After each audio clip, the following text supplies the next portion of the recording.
Hello and welcome to the Choralosophy podcast, a weekly podcast whose mission is multifaceted. Each week when you tune in, you will find episodes that question best practices, challenge music education dogma, facilitate conversations about touchy topics, demonstrate pedagogies, and conversations where colleagues learn from each other. This is episode 267, The Choir Teacher That Sucks, with Mitch Al-Ubaidi. Young teachers are bailing from the classroom within the first 5 years in an epidemic fashion. Many things contribute to this, but one factor is the expectations that young teachers bring in.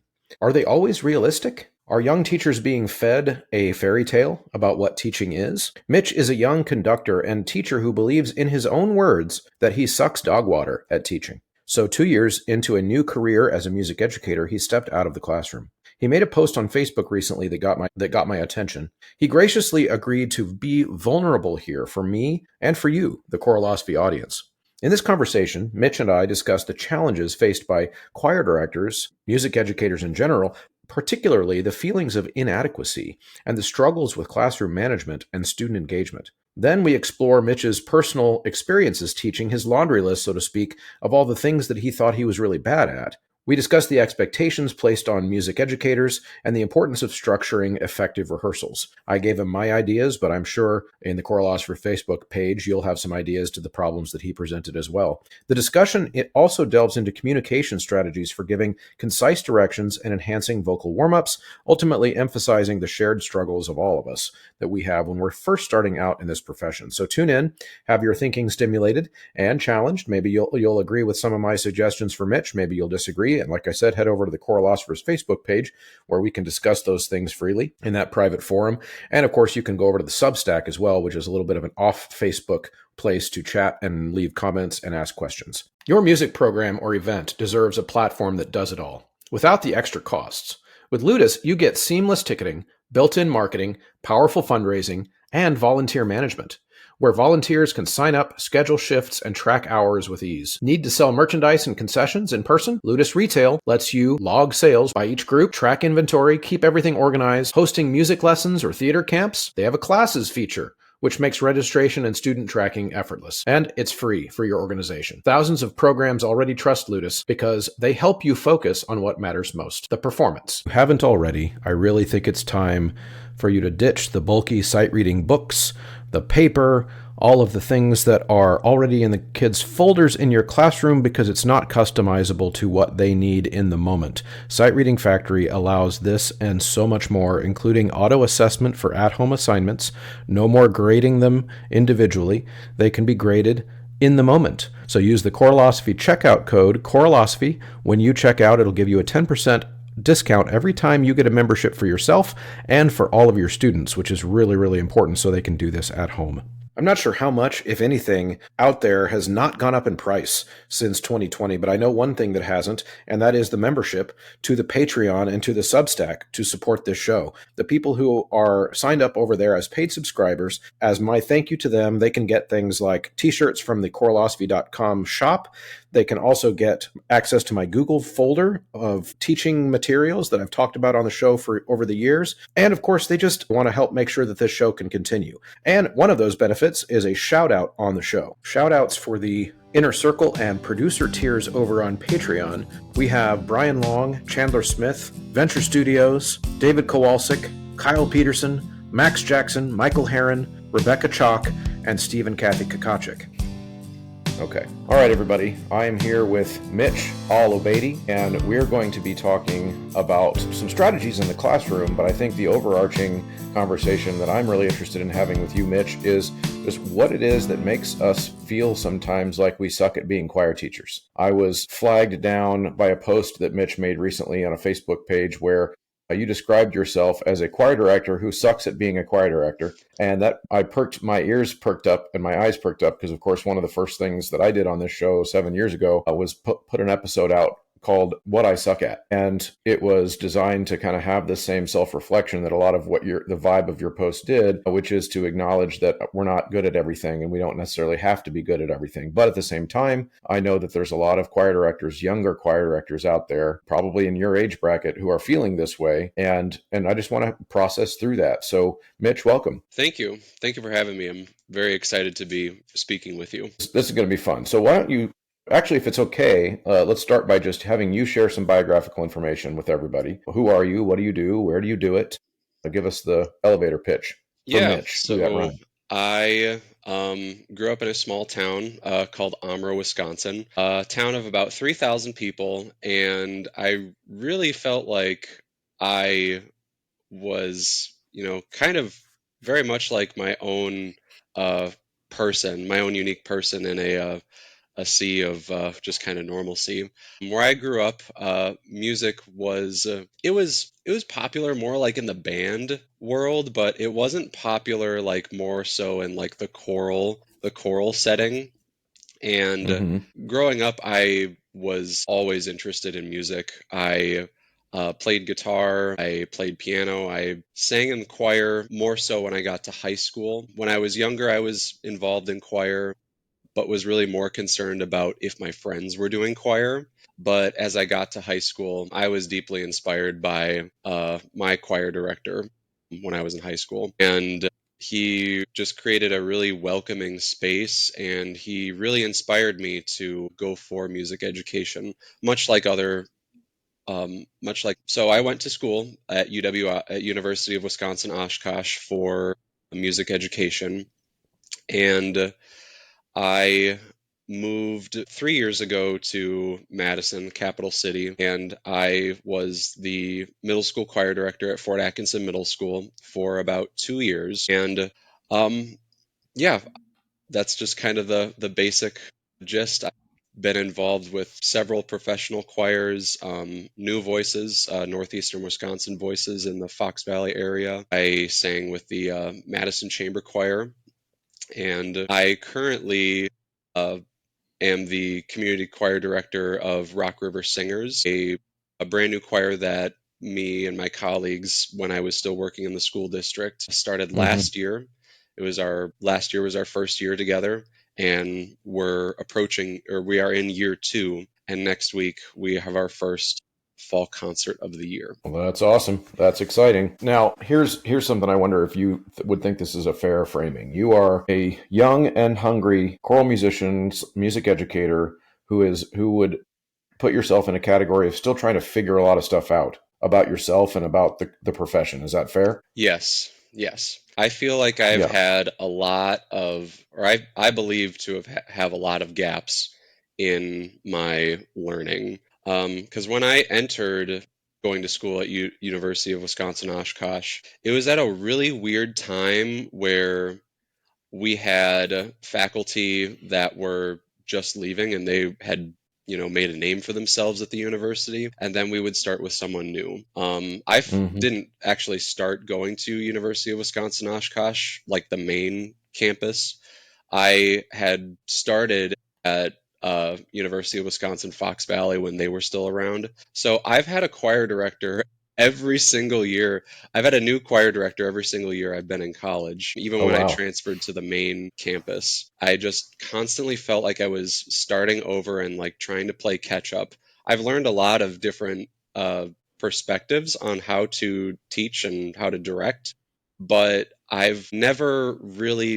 haven't been able to see that or just kind of see one perspective kind of unfold from the beginning, which I feel like I have a little I have difficult time, trying to conceptualize like what it looks like from day one or what a rehearsal process can look like from day one. Yeah. Yeah, that makes total sense. And if your philosophies of education and models for the educators who raise you are constantly changing, then I could imagine it creating like almost like a sense of ADD of where do I look and who, like, yeah, that, I mean, totally makes sense. Is it okay if I just read the post that you posted the other day? Yeah, go for it. Okay, because for the audience who is not on Facebook, bless them. I'm always jealous of the people who don't have to be on Facebook, but this was a really good post, and you were very blunt, and so I want to make sure the audience has the perspective here. So here's what Mitch said on Facebook: I'm a choir director, and I suck at being one. Like actual dog water, as the kids say. Hopefully that made you chuckle. In all seriousness, I taught middle school choir for a little over 2 years, and I currently direct a non auditioned adult community choir. I no longer teach, but I want to develop my rehearsal techniques and directing skills. Here are some of the things I need guidance on to be more confident during rehearsal: how to structure a rehearsal with an end goal in mind besides just running through the pieces, how to give short and concise directions, being present to how the singers sound instead of sticking to the music in my head, how to structure effective warm-ups, how to teach vowel shapes, vocal pedagogy, how to diagnose the issue and rehearsal, like intonation, lack of breath support, and then asking for resources and advice.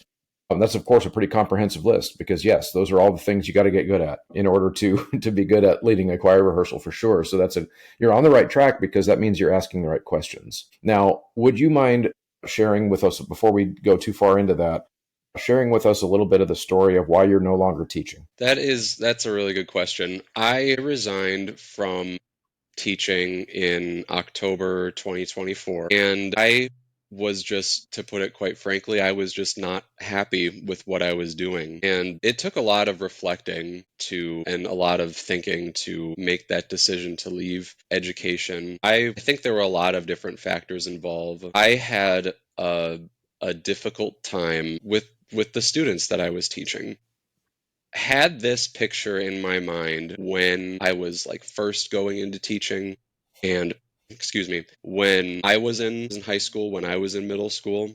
I felt really discouraged at when students were outwardly disrespectful towards teachers and other adult figures. And to me, I just couldn't figure out why they were acting the way that they did, that acting they were. And it was Mm-hmm. difficult for me to put myself in the shoes of a kid growing up in today's climate, and what that all involves. And I was just very burnt out and tired, and I spent a lot of the time beating myself up, and I just felt like I couldn't work my way through it. Resigned at the beginning of at what would have been my third year overall teaching, Mm-hmm. and I had felt that I need to put myself first, and it's not fair for the students that I'm teaching for to have a teacher that is just running on fumes and cannot take care of themselves mentally in that way. So I made a really hard decision to leave pretty early on in the school year. And thinking about it now, I don't think I gave it a good enough, I don't think I gave it a chance for it to really work at it. 'Cause I'm reflecting on all these things. And yeah, I may have like significant gaps in my learning, but that doesn't mean that I can't start doing the work and filling in those gaps. Yeah. No, you're absolutely right. And I hope you give it another crack sometime, because that's actually one of the reasons I wanted to ask about it, because one of the things that I tell um, any student teacher that comes to work with me is I give, and I've done this on the show too, but I outline the framework for the first 5 years of teaching, and not as an exact science, but as a here's how it generally happens for a lot of us that actually make it into the mid into the third decade of teaching, is that your first year you suck at it. But the problem is, there you don't know that you suck at it, because you have nothing to compare it to. And so in a lot of times, first year teachers come into that honeymoon phase where there's like, hey, I'm getting paid, I've got a choir, I've got a music appreciation class, I'm living the dream, this is what I always wanted. But you're not, your pedagogy's trash, your pacing is trash, the kids are learning very little, classroom management is bad. But it doesn't really dawn on you that those things are bad, because you're still loving the job and all of that. And I tell student teachers that's how it's going to be next year for you, and it's okay that it's that way. Like it's kind of, you're kind of supposed to suck at the things that you've never done before. Like that is kind of normal for any job. And then year 2 and 2, 3 ish for a lot of young teachers are the hardest years. Sometimes that can go year 2, 3, 4, because at that point you sucked in year one, because now you've got some actual perspective to look back on and go, oh my goodness, I am not doing a very good job. And then by about year five, you will have had enough finally. Kids cycle through so that you can start kids afresh a second time or a third time, because that's what it takes actually in teaching, especially in an ensemble music program like a middle school or a high school where we see kids for multiple years, that by approximately year 4 or 5, you start to feel like you are a professional. Like yep, when I see this problem, I've tackled that before. I know how to go back and tackle that. And I can, and then of course you can get into year 10 or 10 and beyond where you start to feel like you've encountered every possible thing that might happen. And then you walk into school with almost no stress because you're like, all right, so what's the world going to throw at me today? Because I've seen it 100 times. But that does take time. But I'm interested in this because the story you're telling is very common. In fact, there was a National Teachers Union study that just came out this last week. I don't know if you saw it, that listed why young teachers are leaving the profession. And the reason you just cited is the number one reason, which is student behaviors and just not knowing how to engage with that, not being able to identify with that. Thoughts about all that, about what I just said? Yeah, I think what you had described, especially on the early stages of a teaching career, is exactly what I is exactly what I felt. I felt like the first year, like I knew I wasn't like good. It's like you don't know what you don't know, so you might as well just try a bunch of Right. things. And then year two, it's like, okay, I'm definitely not doing that again. Or I Yeah. think I will do this again, maybe just tweak it a little bit differently. And then year three, it's beginning of year three for me was like, oh man, I don't know what I'm doing here. Hmm. But yeah, I think that really rings true. It was student behaviors that was ultimately why I left. Kind of as I said earlier, I have trouble putting myself in the shoes of a kid growing up today. Not saying that the behavior is inexcusable, especially like the really extreme behaviors. I yeah, yeah, I agree. If it makes you feel any better, I had a lot of trouble with that too when I was your age. It was for me, especially with the boys. I was the oldest sister or oldest brother of three younger sisters. And so my younger sisters were teenagers when I started teaching. So, like, they were in high school when I started teaching high school kids. And so connecting and figuring out the high school girls at the beginning was pretty easy for me comparatively. But I could not figure out boys and their hormones and their immaturity, and like, especially the ninth graders. And I honestly did not like teaching them. Looking back on it, I was 100% not the same quality of a teacher for the boys as I was for the girls, because I couldn't put myself in their shoes, even though I was a boy and was in adolescence not too long prior to that. And I still couldn't wrap my mind around why in the heck they're so weird. And honestly, I didn't really ever make real strides on that until I became a dad. When I became a dad, everything changed for me in the classroom. I started to see all of those kids, which sounds dumb because it's like it's an intellectual, like you should already know this, but it's harder to do in practice, which is to see all those kids as somebody else's kid. And then I had the experience at home of all the frustration of being a parent and seeing my own children do the dumbest things as little kids. But then you're like, okay, yeah, that's just how kids are. And you learn to compartmentalize it.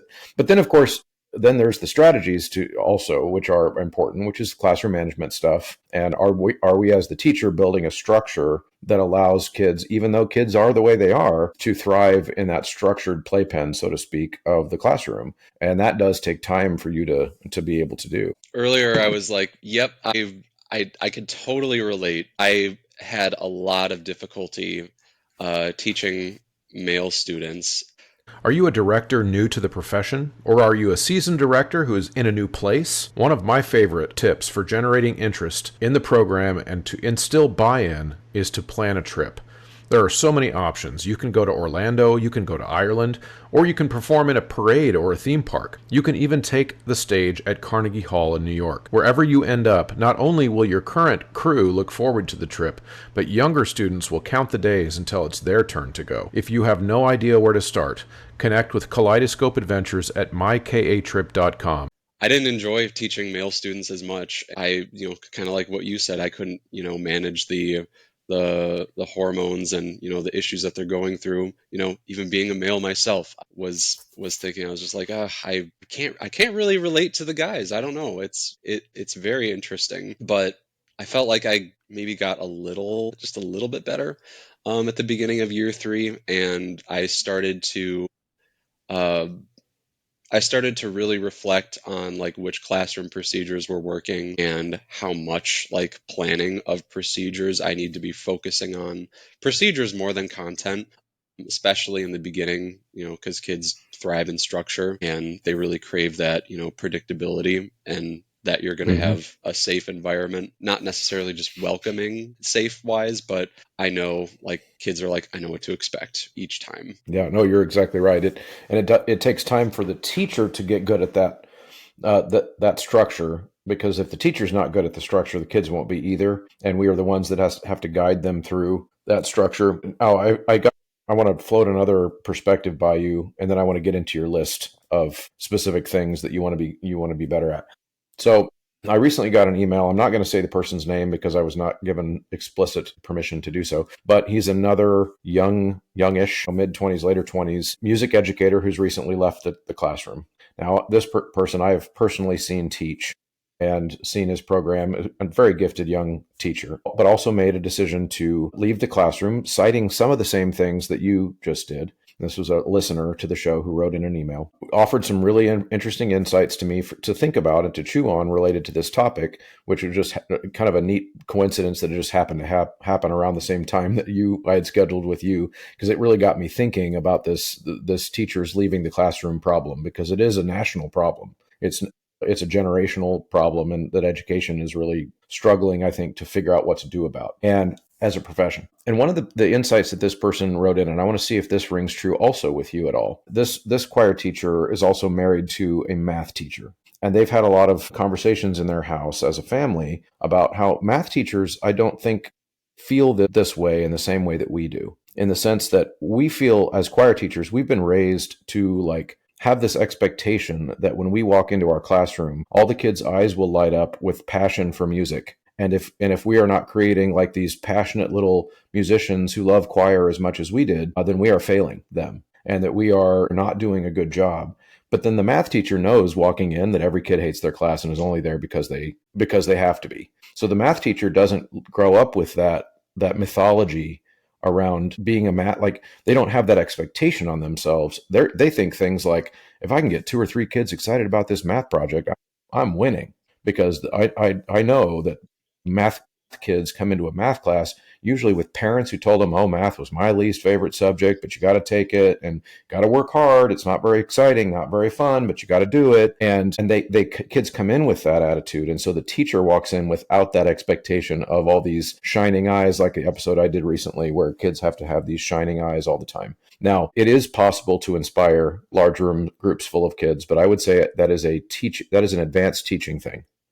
It takes time, and so I wonder if you need to inspire or feel that pressure to be a certain type of choir teacher that you had pictured yourself being was part of this. Absolutely. Yes, especially my very first year. I had tried, so hard to make every single student that I taught really enjoy choir. And I think it's because we feel that way is because we like, or I should say most of us that are music educators they had this deep emotional response to how much they enjoyed choir, and they want Yep. every child to feel that way as well, like as excited as we were. And yeah, I think we should strive to, have like really engaging rehearsals and a really, positive classroom environment. But yeah, I've noticed that too, especially with other with teachers who aren't music educators. There's one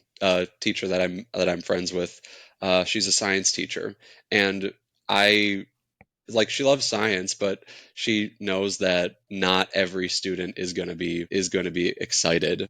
And I feel like us as music educators, we tend to kind of, fall on our own swords, so to speak. If we have kids that, don't like choir, it just kind of feels like a personal attack. That like, how could you not like this? Like, I love it. How could you how could you not like it? Right.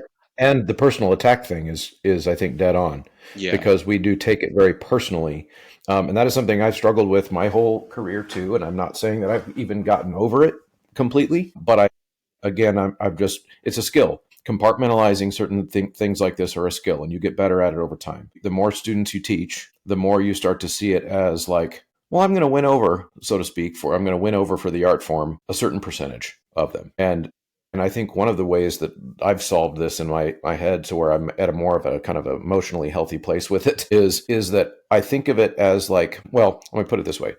I think sometimes choir teachers also really don't like to see what we do, music teachers in general, that we don't like to think of what we do as just one of the many subjects taught in a school. We have this mythology around how it's like the best one, the most important one, and it's crucial, and all kids should do it, and all of these things. And I agree. Like, I think music's incredible, but that requires a healthy balance with the reality that many kids who take music classes are signing up for the music class just to give it a shot.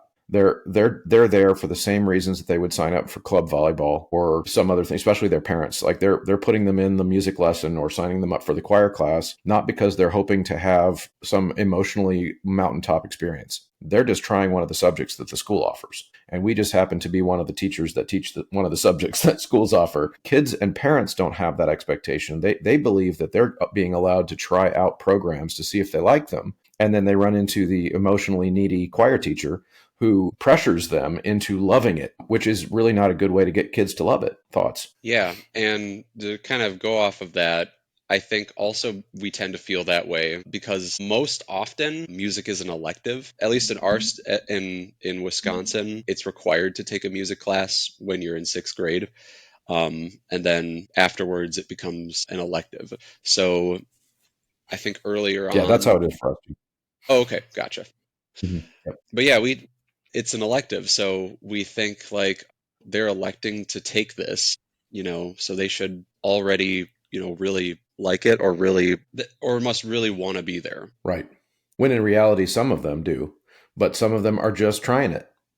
You elect to go to a movie too. It doesn't mean you're going to like the movie. And I think that is the realization that a lot of choir teachers get later in their career once they realize that you're not going to win them all. You're not going to win them all, and that has to start to be kind of okay. Okay, Mitch, let's get into this list that you wrote because this is a really good one. So one of the things you wanted to know more about is how to structure a rehearsal with an end goal in mind besides just running through pieces. This is a great one because I see lots of young teachers struggle with this. Just kind of the decision paralysis of what are we going to do next? Describe that problem for you and how you see it manifesting either in the classroom or with your adult group. Yeah. So, thinking about when I was teaching, I always enjoyed class more when we had music to rehearse. And in the earlier days of the school year, I didn't like it as much because we weren't rehearsing music. I felt like we weren't really like working towards anything, which sounds silly because the procedures and the routines help you get to that point where you can have really great rehearsals and really engaging rehearsals. But I felt like once we got to that stage that we were just rehearsing music for the concert. Like we have a concert coming up, so we're just rehearsing music. And I was really concerned with just how accurate are the pitches, how accurate are the rhythms. Dynamics, are great, but I was really focused on how well can we learn the music. And I that was really like my only sort of fix that was really my only like fixation was just rehearsing the music and just this pitch needs to be the right one, this rhythm needs to be the right one.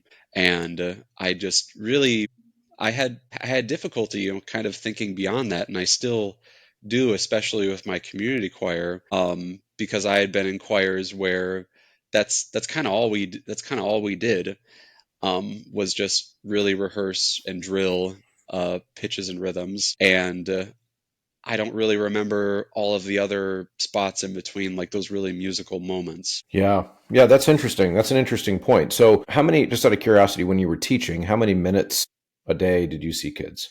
So we were on a at the school I was at. We were on a rotation. So I would have, let's see, I would have some days three choirs I would see, and then other days one choir that I would see every other day. And I saw them for 40 minutes at a time. Okay, so and this is middle school level, Yes. and they're every other day for about 40. That's the middle school actually, and where I teach are the kids that come to me in ninth grade. That's about what they get to every other day for 45 minutes or so. And it is a challenge. So that structure, I will tell you, that structure is not the case everywhere. There are middle school choir programs in other districts near us where those kids are in choir every day. And it is amazing what can be accomplished when they're in choir every day. That being said, if where you're stuck as a rehearsal planner is that you're struggling to figure out what more should be getting done, well then that's a different question. So, because I would say the way my brain works when I'm getting ready for a rehearsal at school, we have 44 minutes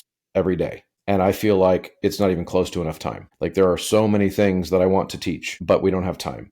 And so I'm thinking about like, what do I want to sacrifice? Like, what am I going to have to get rid of in this lesson plan so that we can get good at the things that we are trying to do? And so for me, that list is like, obviously literacy. I preach that a lot. I want the kids in my program, the goal is independent musicians, that they can be handed the music and just go off and figure it out. So I'm trying to get to build skills so that they can learn songs. So one of the things that I try to do is set up my classroom so that I'm not teaching them notes and rhythms.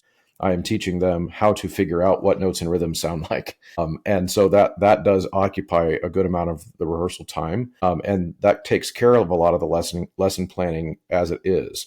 And so this, I think in some ways for adult groups too, can be built into the culture. And I'm curious now, so with your adult group, how often do you see them? I see them once a week for 2 hours. Okay. Is there any expectation in the culture of that group that people are coming prepared to the group, or is it the expectation that we are going to show up, think about this choir for 2 hours, and then leave and not think about it again until we come back? I really try to preach because since we're non-auditioned, I would say a sizable amount can't read music, but they can hear. They can hear they have good ears for the most part. So we do have practice tracks I was gonna ask to about that. rehearse Yeah. with or to Hmm. listen to and sing along with. Yeah. Yeah. Now, do you ever, since the question on your list there was about structuring these rehearsals in terms of time, do you ever let them go off and work on their own as groups, like as sections? Do you have sectionals during that time at all? Yes, I have. I have in the past before. This semester, I haven't been able to, Hmm. just with the amount of time that we've had together. Right. Yeah, so I then that would be one of my recommendations is to get back to that because it does a lot for not only your sanity during the rehearsal to be able to just get work going without you having to be the wand waver for every little thing. So you will find your rehearsals becoming less stressful. But also, I think sectionals and having the singers lead themselves in a sectional is a great way to get buy-in, like on the final product. Like this is our final product. This is not Mitch's magic wand waving product. This is like a thing we did. And so that's a really good one. And now in my classroom, I'm an anti practice tracks person because I'm trying to teach those building blocks for the kids. And we need all the time we can get to do that. It takes a long time. But in a community group like yours, I would 100% use tracks. And I would even think about maybe bringing to rehearsal for like stereo boombox type things. I'm assuming it's a 4-part choir or 3 parts or whatever, and maybe employing that during the sectional. Like you guys go off and work with your practice track, even getting some kind of corporate sense of like the tenors. We feel like we're all doing this the same way, and come back, and then all the altos now feel like they're doing this the same way. And then each night's rehearsal could be structured in a way where the group has because I do a 2-hour rehearsal with my advanced choir kids at school too. So I have a 2-hour Monday. So I've got some experience with this. So when I come in, or when the kids come into that 2-hour rehearsal, on the board in the front of the room, I've written out every minute of that rehearsal. At 6 o'clock, we are going to start in sectionals on this piece from this measure to this measure, and you're going to have 12 minutes. And when you get back from the 12 minutes, we're going to hear everybody together. And if there were still problems, then there's going to be a sectional period number 2. We're going to go back out and try to fix those problems. And then maybe at 7 o'clock, we're moving to this piece, and we're going to have sectionals in this many locations. And that way I can divide the rehearsal up also for the variety of the singers so that they're not always feeling like they're standing in one place just doing the same thing over and over. So they're always walking around, moving to different places. Thoughts about that? And could you picture that working in your environment? Yeah, I can definitely picture that working in my choir. Recently, I we have a lot of music educators in our choir, Mm-hmm. some of Mm-hmm. which work in the school district that the choir is kind of founded in. Others have had like years and years of experience. And I have relied upon them to rehearse with the choir and to get, unique perspectives as well. And I feel like it also creates a lot of buy-in for our singers also. And it, I think that has been like a really rewarding experience. I think our singers have really enjoyed that. I've really enjoyed watching them as well. It's given me a lot of things. And then I've also recorded myself with kind of having that in mind. Right. Yeah, that's great. That sounds like a unique environment. That I'm glad you get a chance to do that. Okay, the next one on your list is how to give short and concise directions. Talk to us about why you feel like you suck at that, I feel or like in I what way do tend you? to, yeah, I feel like I tend to ramble on. Like I feel like the directions I've given haven't been clear enough, like in my own mind. So I feel like I need to keep talking about them when probably in Mm, reality, I've said what I needed to say. But hmm in my mind, I feel like I haven't said it. Like I haven't gotten the point across. So I need to keep talking about it. And I can feel Right. myself doing that often. Yeah, and you're in. See, that's the thing. This is where I say I hope someday you get back in the classroom because your instincts of what questions you should be asking are dead on, because these are like core educator and rehearsal plan. It doesn't even matter. It doesn't have to be school. It's just like leading an ensemble rehearsal. These are like the core things, and it's okay to suck at them, Mitch. It's okay, but you're doing exactly the right thing, which is trying to figure out ways to get better at it. So I've got a couple tips here for the short and concise directions thing, and this is something I've done PDs on, and I've worked with a lot of student teachers on this and over the years, and so this is one of those core principles that I teach, which is that the cycles of learning are very important, how they're structured. So is the instruction of what the group is about to do, does it come with really basically some key points and then you just stop talking? It's where are we? What measure? So what measure are we starting on? What beat are we starting on? However, your group is used to establishing what the key sounds like at that time, the starting pitch, whatever it is, all that information is given. And then most importantly, I think also speaks to your first question about like just not running through to learn notes. I always teach people to make sure that that first instruction, the initial instruction, includes a goal. And for early in the rehearsal process, those goals are usually very short and very simple. So for me, let's say I'm working with a ninth grade girls group or something. That could look like we're doing something simple, 2-part, 3-part, whatever it is. And I say, okay, we're at measure 22. We're in the key of F. Here's what F sounds like. Everybody sing your starting note. And we're going to go from measure 1 to measure 22. And the goal is to get half the notes right. 2, ready, and go. And they just go. And then we make an attempt. And then here's the key. It's the cycles. Is before they are done with that first attempt, I need to have 2 or 3 or so possible next instructions ready before they finish the 22 measures. And the 2 or 3 possible things are, what happens if they nail it and exceed expectations? What am I going to say? What will my next goal for them be based on the fact that the goal was only 50%, but they got like 90% of that right. So how am I going to praise them? And what is my next goal going to be because they're already there? So that's like the best case scenario, right? And then another goal is, or another possible response, and I practice this ahead of time, is one of my possible second responses is, what if they just, they get to about 50%? What is then the next goal? And the next goal would probably be, okay, now we're going to try to get to 75% correct, but now we're also going to add in dynamics and the expressive markings that are in the music. And I want them to do that right away. And so we're going to add something each time. And then, of course, you have to have something ready in your pocket for if it just crashes and burns. Like this was not even close. We have to start again. We're just going to try goal 1 again, everybody. We're just going to take a second attempt and let's go. And when you get to that point where it's rehearse, feedback based on what just happened, which is also on your list too, I think, of just like making sure that you're giving feedback rather than in your own head about what the music is. And part of that is the practice of having 3 things ready, because that gives you some kind of a way to avoid that pause that you just described, or that rambling you just described, of kind of trying to talk yourself into what the next goal is. Is you have those ready ahead of time. Thoughts about that, and what does that make you? I can see your wheels are spinning over there. So narrate. Yeah. See, I'm doing it already. So you're allowed to do that here because this is a podcast. Right. Yeah.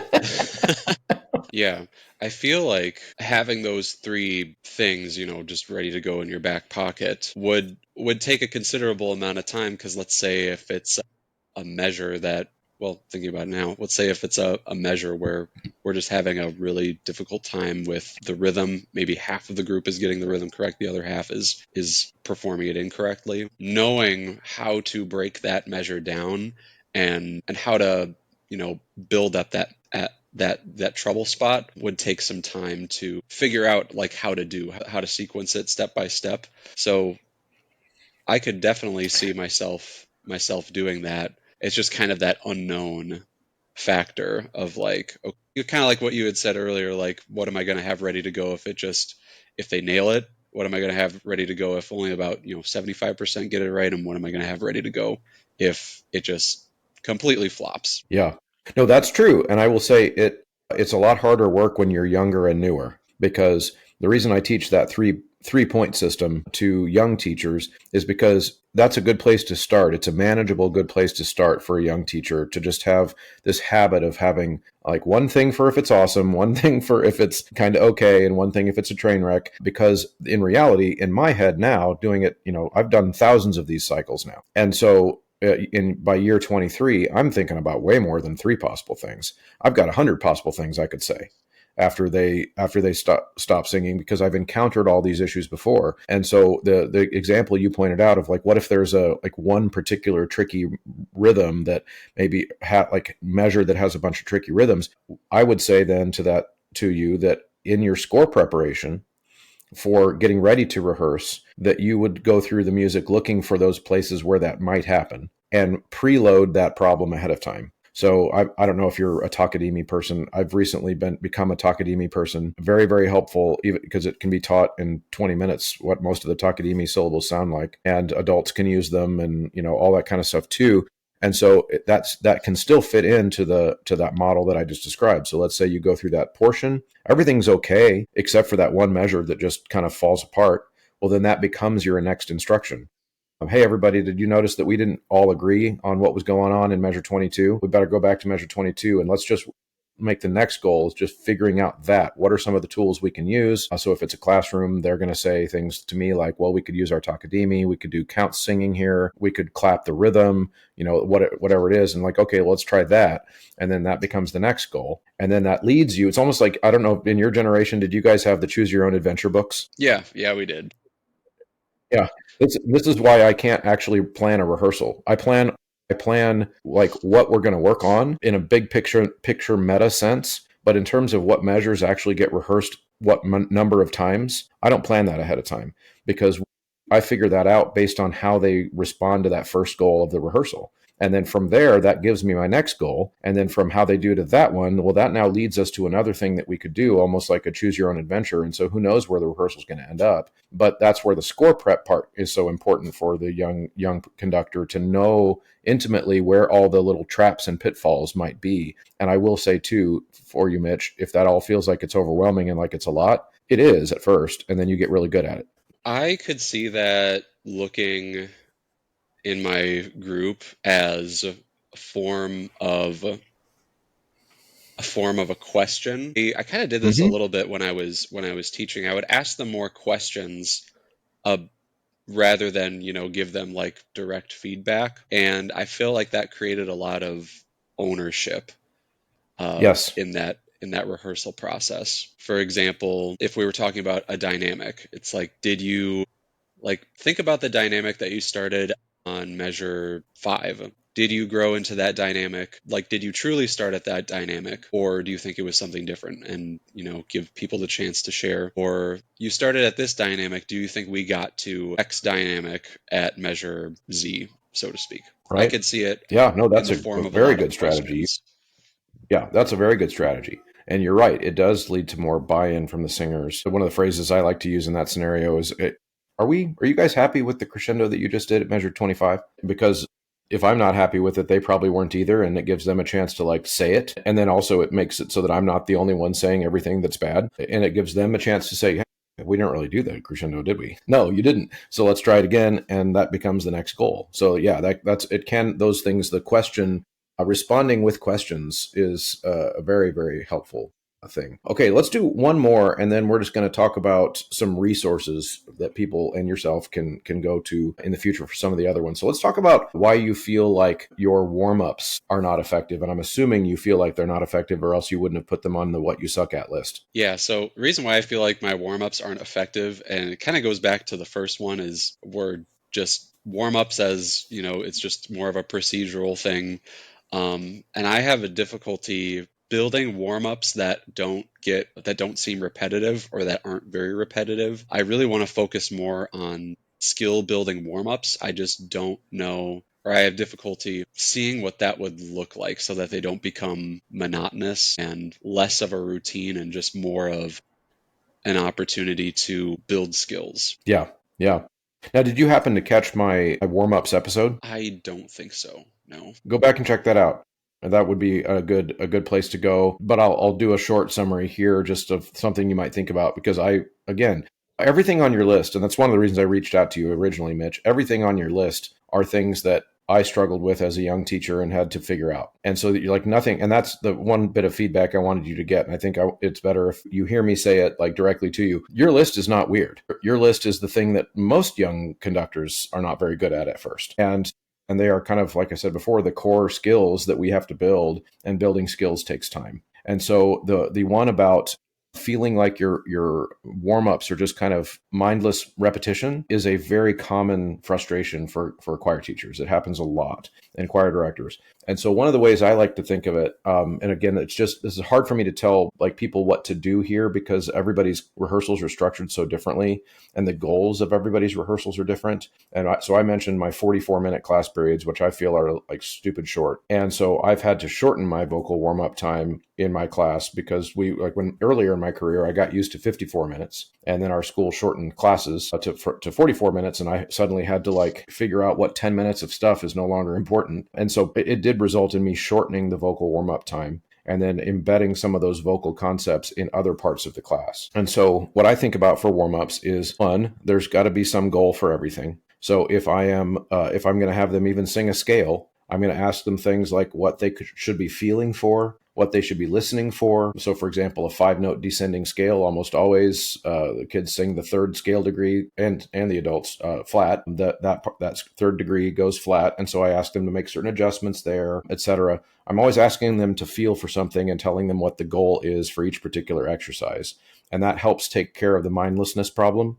Because even if it is the simplest warm up in the whole world, or just 1, 2, 3, 2, 1, 1, 2, 3, 2, 1, or whatever, there can still be a goal, and that the singers are being asked to work towards. And then I also try to include in every warm up time some warm up that I have just made up on the spot. And it could just be a different combination of pitches and rhythms. Maybe I've been doing too much in like a duple meter for their warm ups, like a dee da dee da dee da dee da dee da dee da, some kind of a structure like that. Hey, I haven't done any 6/8 warm ups in a while.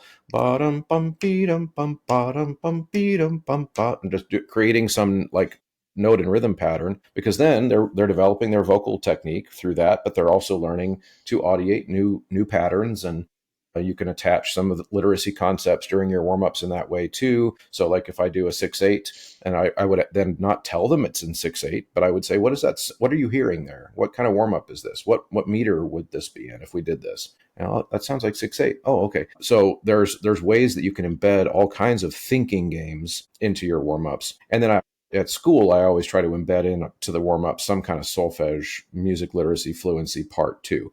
And I can usually get all that done in about 5 minutes. There's some element of all those things in there. And then I also give myself the gift of not overthinking whether or not I just did a great job for those 5 minutes. Because if I didn't do very well today, I'll do better tomorrow and move on. Thoughts? Yeah, I could definitely see that happening in my rehearsal space. And that would take a lot of the, like what you said, like how did I do in that 5 minutes? It would take a lot of the pressure off. How can we make this simple warm up sound like spot on? One of the big things that we're working on with my choir is vowels. I feel like our group has really good ears, and we don't have any issues with people or singers singing the wrong notes per se.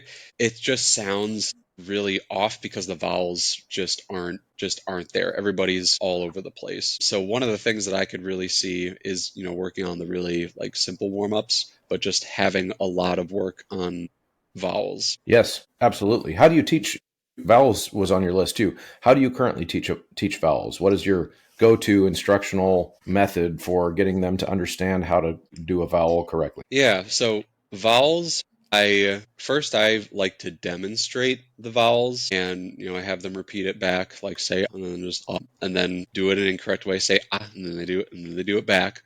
And I'll usually give them like a phrase to say, like I sigh to sing. I have them say it back, and then Uh-huh. a gross way, I sigh to sing. Very widespread. I have them sing it. I sigh to sing.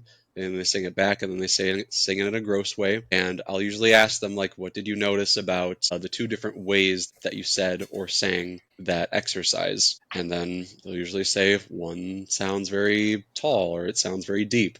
The other one, it sounds very like, widespread, spread with your mouth. And Yeah. I will usually say that how we sing as a choir is going to be different than how we talk. So the reason why we spend so much time modifying these, sorry about bumping the mic, how we modify these vowels is that we all say words and sing words differently. So we all need to be on the same page. Now, usually my pitfall is that I say all that and I do all of that, and then there's very like little reinforcing. Like, we've done it before, why aren't you doing it? sort of thing. And Right. I fail That's to, interesting. Okay, yeah, that was gonna be my next question is how do you feel like that's going for you, taking that approach? And so if it's okay, am I allowed to tell you why it's not working? go for it. Okay.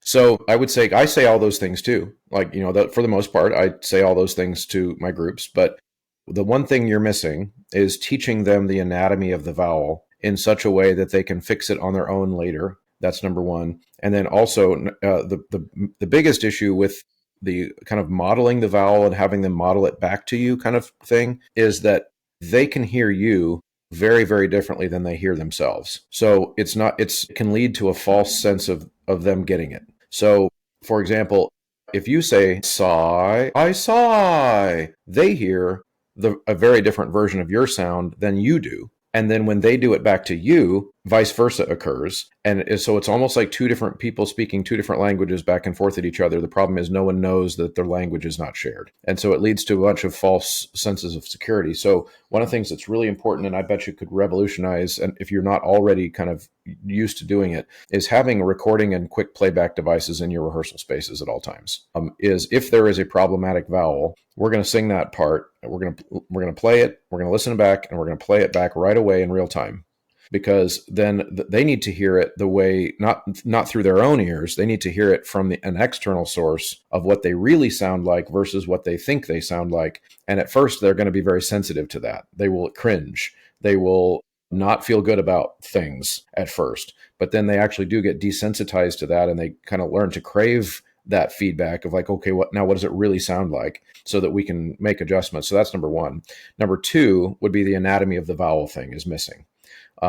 Is rather than saying simply demonstrating an ah vowel, teach them what they can check for themselves in terms of their own anatomy that will verify that it is an ah. And this is where choir teachers can go to linguistics a little bit more sometimes, and the IPA chart and all of that, and the IPA symbols refer to certain body positions. They don't. So, for example, one of my pet peeves is in choir world, we put up these IPA charts in our rehearsal spaces that say things like, well, the letter A symbol in IPA, it's ah for father. Okay, but if you live in Boston, father's pronounced father. So which vowel is it? That's a horrible way to teach a vowel because it's not culturally competent for everybody, number one. And number two, it's not anatomically relevant either. So what I teach kids is that, so first of all, to have good singing vowels in general, resonant space for our singing vowels, we need to have enough space in the mouth or else none of the vowels work. So how do I know I have enough space? You can't just show them your mouth and make them do what you do because your body's shaped differently than theirs. And so we teach them to find the hole that opens up between the jaw and the top of the head. So when I release my jaw, where my earlobe skin touches my jaw skin, if I release my jaw, a little hole appears and my finger will fit inside of it. So now I know I have enough space there. And then I also teach them that you can also check to see if you've opened too far, because a lot of really overachiever choir singers will overfunction and try to open too far. And so I teach them to take their two thumbs up underneath their chin and feel for the squishy space behind the bone And then as they open their mouth, once they've gone too far, they will feel that muscle flex and it'll get hard. And once that is flexed, you've gone too far. So my kids, even in ninth grade, they learn like, okay, so how do you know you have enough space but not too much in your mouth? And so we say, well, they'll all point right here. So we check here to see if we have enough, and we check here to see if we have gone too far. And then we know that if from there, all the other vowels that we're trying to do will work. Because if I go to that position and my lips are relaxed and my tongue is down at the front of my teeth at the bottom, the noise that will come out is there are no other noises that could come out in that scenario. And so then it becomes an objective thing. It's objectively verifiable rather than, do you feel like we're singing off? Which is very, very common in choir rehearsals. It becomes this esoteric thing. And then we can talk about the tongue position for E within that space and the tongue position for E where it flattens down at the bottom. All those types of things are very important that singers understand what to feel for, because we recognize that they cannot hear themselves. Thoughts? I think that is a spectacular way to teach vowels, and I had no clue. Like, I had no clue about that. Like, as you were explaining it, my eyes were just glued. I was like, yes, I'm very locked in, because it's Okay, something that good. I Good. I'm struggle glad I with. could give you one. Yeah, Yeah, it's and just, there are some yeah. resources that I would recommend too. I've done lots of podcasts on those things in the Vocal Ped series, but some of the teaching tools that I recommend, there's one called Pink Trombone, and it's just a little free web widget. It's like an internet widget. If you have a way to put a computer screen up in your rehearsal at all, is that it'll bring up the vocal tract, but it's like a movable cartoon version of the vocal tract, and you can take the mouse and you can drag the tongue around to different positions. You can drag the lips open and closed. You can basically manipulate the parts of the vocal tract that a singer would need to learn how to manipulate. And pink, of course, for flesh, and trombone for wind instrument. And just showing how if you move your tongue to this position, this vowel happens. But it's important to explain to them the anatomy part first. So where like none of this works if your mouth isn't open the right amount, because then there's not enough room for your tongue to go into all these different positions. Because we tend to speak with our mouth closed, and if we don't get into singing position, then none of the tongue positions will work. So I teach it very much. I guess I guess you would say I teach it like an instrumental teacher would, which is like we've got to shape the instrument correctly and put the right parts in the right places at the right time. And they have to be taught what those parts are. So I would recommend using Pink Trombone and all of that. In fact, vocal pedagogy resources that I would recommend would be things like Solutions for Singers is the name of the book, Diagnosis of Vocal Faults. I think it's episode 140. My wife Beth and I did a presentation at a convention that was like a vocal ped presentation, and in that episode we list a bunch of books to go find that are very, very helpful, and not like reading graduate school level books either. Like they're simple books to read. Diagnosis of Vocal Faults is a great little have on your desk flip book reader to go like, I'm hearing nasality, what do I do, that kind of stuff. So those resources are definitely out there, and I would encourage everybody to kind of check those out. But Mitch, how are we doing so far? Let's wrap this up by you giving me a chance to kind of process where your brain is at. I hope this hour has been helpful, and that you've got a chance to kind of think about some stuff and get some perspective. Yes, I feel like this has been a really productive conversation, and it's helped me shed some light on a lot of the issues that I've been having or that I've had in the past. And it just makes me feel very excited to just try these out, and um, definitely think about, like moving forward in my choral conducting career, whether it's, still with, our community choir, advancing in that, or going back. So it's given me a lot to think about, and it's made me feel very excited and just very hopeful, and also like reassured that I know that there are other people that are struggling with these things, and that I'm not Mm-hmm. alone in that aspect. Yeah, yeah. Well, and that's kind of what I was hoping to accomplish by talking to you. Just for transparency, yes, I was feeling like I wanted to talk to you about it because you had posted that, but I also wanted to do this episode for the other teachers that are feeling this way. You seemed open by putting that post out to being scrutinized in that way, which I thought could be very, very helpful for others that don't feel like they could admit out loud in public that they're not feeling like they're good at their job. Because I think that's a lot of the issue that is going around, is that people, there's an imposter syndrome that they want to constantly put out this air of competence. And so I think you're doing, not all heroes wear capes, Mitch, but what you have done today is heroic. and I appreciate you spending this time with me and talking through things. And I hope you will maybe not be as hard on yourself going forward. Yes.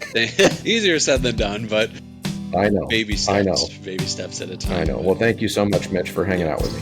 Thank you. Thank you, Chris.